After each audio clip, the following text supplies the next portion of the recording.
बहुत समय पहले की बात है। भारत के एक शांत और हरे भरे गांव में, जिसका नाम श्यामपुरा था, दो भाई रहते थे। उनके नाम थे रमेश और सुरेश। रमेश बड़ा भाई था और स्वभाव से बहुत लालची और ईर्ष्यालु।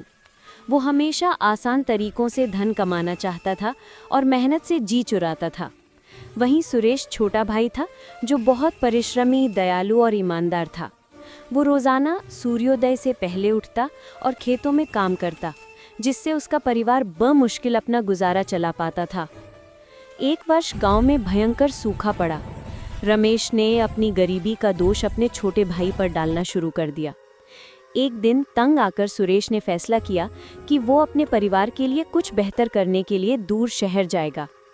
जंगल के रास्ते से गुजरते हुए सुरेश को एक बूढ़ा साधु मिला। सुरेश ने आदर से साधु को प्रणाम किया और उनसे पीने के लिए पानी मांगा। साधु ने उसकी विनम्रता देखकर उसे एक पुरानी लकड़ी की चक्की यानी चक्की दी। साधु ने कहा, हे वत्स, ये कोई साधारण चक्की नहीं है, ये जादुई चक्की है। तुम्हें बस इतना कहना है, चक्की चक्की, जो चाहिए उसका नाम निकाल, और ये तुम्हें वो चीज़ देगी। जब तुम रुकवाना चाहो तो कहना, चक्की चक्की अब रुक जा, लेकिन इस चक्की को हमेशा सम्मान देना। सुरेश खुशी खुशी चक्की लेकर घर लौटा। उसने अपनी पत्नी को चक्की की कहानी सुनाई। पहली बार उसने कहा, चक्की चक्की चावल निकाल, और देखते ही देखते चक्की से बेहतरीन चावल निकलने लगे, जब तक कि सुरेश ने नहीं कहा, चक्की चक्की अब रुक जा। थोड़े ही समय में मेहनती और बुद्धिमान सुरेश ने उस जादुई चक्की का इस्तेमाल सही तरीके से किया। उसने पहले अपने और अपने परिवार के लिए पर्याप्त भोजन, कपड़े और एक सुंदर घर बनाया। फिर ज़रूरतमंद गांव वालों को अनाज, कपड़े और ज़रूरी सामान निकालकर देना शुरू कर दिया। देखते ही देखते सुरेश अपने गांव का सबसे धनी और सम्मानित व्यक्ति बन गया। उसकी दानशीलता और विनम्रता पूरे क्षेत्र में मशहूर हो गई। जब रमेश ने अपने छोटे भाई की समृद्धि देखी तो उसका लालच और ईर्ष्या उभल पड़ी। उसने सुरेश की तरक्की का राज जानने की कोशिश की। एक दिन जब सुरेश कहीं बाहर गया था तो रमेश ने चुपके से घर में घुसकर उस जादुई चक्की को चुरा लिया। रमेश के मन में केवल एक ही विचार था, दुनिया का सबसे अमीर आदमी बनना।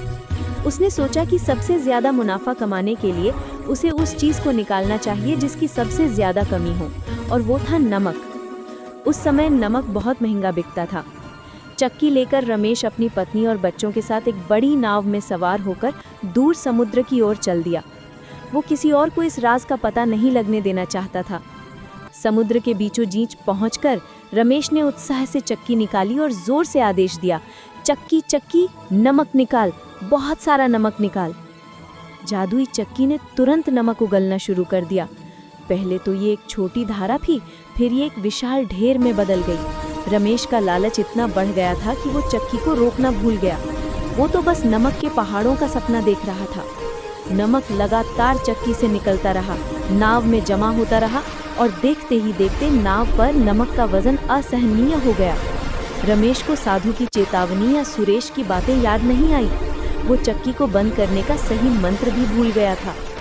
नमक की भारी मात्रा के कारण उनकी नाव तेजी से डूबने लगी। रमेश चिल्लाया, चक्की चक्की रुक जा, अब रुक जा।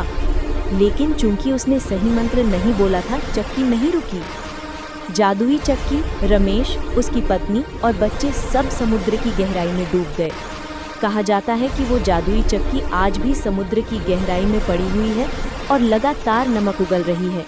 इसी कारण से समुद्र का पानी खारा हो गया है। गांव वालों को जब रमेश के अंत की खबर मिली तो उन्हें दुख हुआ, लेकिन उन्होंने सुरेश के परिश्रम और दयालुता को और भी अधिक सम्मान दिया।